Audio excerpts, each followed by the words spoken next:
Baik teman-teman semua, terima kasih untuk kesempatan yang diberikan. Aseng dan Uni sebetulnya yang meminta saya untuk membawakan renungan singkat. Jadi renungan ini sudah disiapkan dan sudah direvisi oleh Uni sebetulnya, jadi tambah bagus ini renungannya. Nah, sebentar akan saya bawakan. Mari kita sama-sama menyimak renungan ini. Firman Tuhannya akan saya ambil dari Filipi 4 pasal 6, berkata demikian. Janganlah hendaknya kamu khawatir tentang apapun juga, tetapi nyatakanlah dalam segala hal keinginanmu kepada Allah dalam doa dan permohonan dengan ucapan syukur. Jadi teman-teman, setiap kita pasti pernah menghadapi kekhawatiran dari hal yang sederhana sampai yang rumit. Khawatir kesasar menuju lokasi reuni, sampai khawatir dalam mengambil keputusan untuk berhenti bekerja padahal gajinya tinggi untuk memulai bisnis sendiri atau hal-hal lainnya.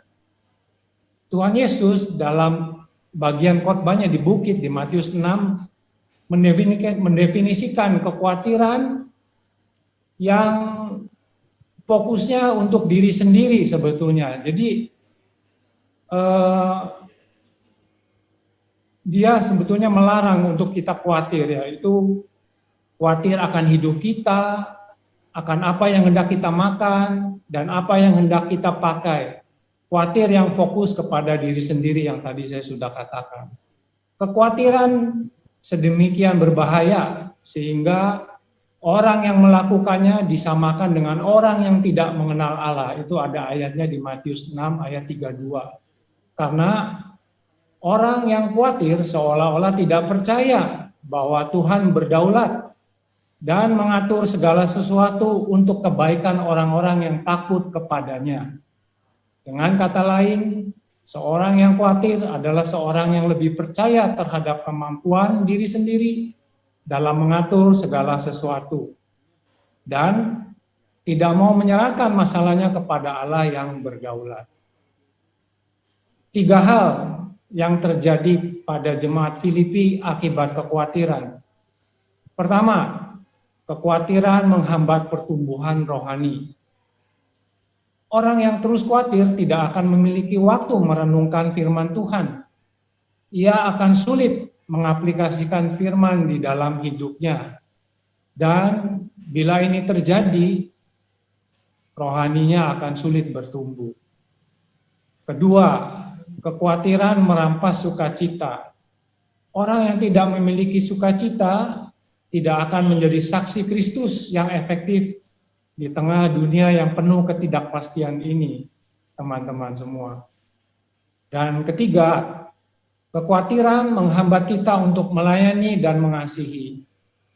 Orang yang terus-menerus khawatir akan selalu mengasihani diri dan berfokus kepada keuntungannya diri sendiri saja. Nah, ada 2 cara mengatasi rasa khawatir menurut Paulus dalam suratnya kepada jemaat Filipi. Yang pertama, berdoa dengan ucapan syukur, seperti tadi ayat yang di awal saya baca. Berdoa dengan penuh syukur membuat pikiran kita melihat yang baik di tengah situasi apapun dan dalam kondisi bagaimanapun pahitnya. Kedua, memohon damai sejahtera Tuhan yang melampaui pikiran. Damai sejahtera adalah obat penawar dari kekhawatiran. Damai sejahtera ini kita temui di dalam doa. Di sini kita belajar untuk berserah, belajar bergantung kepada Tuhan yang berdaulat dan menopang seluruh keberadaan kita. Belajar memohon ketenangan yang sejati. 2 cara ini membuat pikiran kita tidak dipenuhi kekhawatiran yang berpusat kepada diri, tetapi dipenuhi pikiran yang berkenan kepada Allah, yaitu semua yang benar, yang mulia, yang adil, yang suci, yang manis, yang sedap didengar, semua yang disebut kebajikan dan patut dipuji. Jadi pikiran yang dipenuhi firman Tuhan akan membuat iman kita bertumbuh semakin dewasa membuahkan karakter seperti Kristus yang melayani sesama manusia untuk kemuliaan Bapa. Nah, pikiran yang tenang, jernih, berpusat, berfokus kepada Tuhan membuat kita lebih bersemangat dan terus berkarya dengan kemampuan yang kita miliki. Kalau kita tidak boleh khawatir, apakah ini artinya hidup kita harus tenang, tenang saja? Tidak perlu memikirkan masa depan dan tidak berusaha? Nah, saya rasa orang yang berpikir demikian tidak mengerti pemeliharaan dan kasih Allah.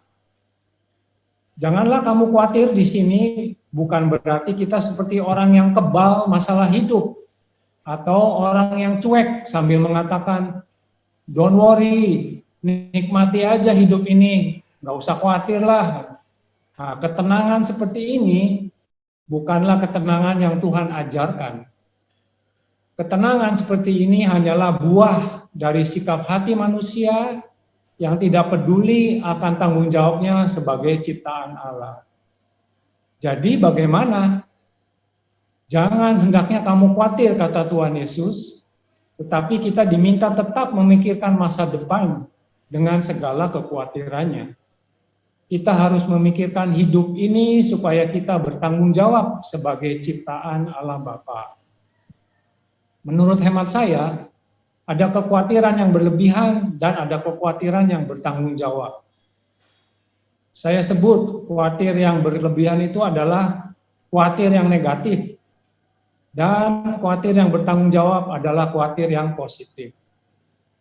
Khawatir yang negatif akan menjadikan kita orang bebal, tidak percaya kepada kedaulatan atau pemeliharaan Tuhan, sehingga kita mengalami kerdil rohani, bisa egois, kehilangan sukacita, dan akhirnya tidak mampu melayani atau mengasihi sesama seperti yang Tuhan perintahkan. Nah, khawatir yang positif akan menjadikan kita semangat berdaya upaya. Jadi khawatir ini membuat kita menghasilkan rencana dan melakukan hal sebaik mungkin. Ketika kita sudah berkarya atau bekerja, khawatir jenis ini akan menerima apapun hasilnya, akan selalu bersyukur, dan tetap semangat dalam berkarya sehingga kita dapat memenuhi kebutuhan hidup kita, bahkan menjadi berkat bagi banyak orang. Mari setiap kita teman-teman, jangan memiliki kekhawatiran yang negatif. Berdoa menyerahkan segala sesuatunya ke dalam tangan Tuhan, mengucap syukur dalam segala hal, melakukan segala sesuatu dengan segenap hati seperti untuk Tuhan, maka sukacita dan damai sejahtera Allah akan menguasai hidup kita, dan kita bebas dari segala kekhawatiran yang negatif yang tidak perlu.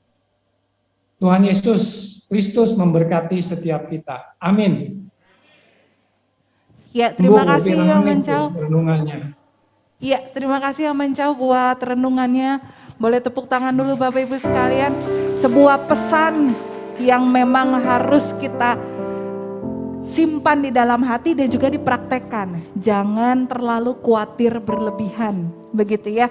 Karena seperti firman Tuhan juga bilang, rasa khawatir nggak menambah sehasta pun, rasa khawatir nggak menambah apapun, malah bikin hidup kita jadi lebih negatif, begitu ya Bapak Ibu ya.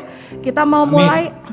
Kalau dari kitanya bisa men-sharingkan sebuah sikap hidup yang positif, maka orang-orang di sekitar kita juga bisa belajar bagaimana hidup tanpa rasa khawatir, begitu ya. Sebuah renungan yang bagus sekali. Terima kasih Om Mencau sudah berbagi kepada kita semua. Dan malam hari ini Bapak Ibu sekalian, kita juga berkumpul. Udah pada lapar belum? Udah, waduh. Sudah ini ya. Oh, sebelum berpisah mungkin Om Mencau ada mau menyampaikan sesuatu lagi, atau mungkin ada dari teman-teman ada yang mau sampaikan sesuatu? Cow? Ya. Kamsia Cow? Ya. Ya, cuma namun tahun Arab ira namun beli kumpul mene boceng lila. Ya. Coba diulang ya. Iya, tahun Arab namun kumpul-kumpul maning namun ira beli tekaku boceng li. Ya, kamsia ya. Kamsia ya. Kamsia.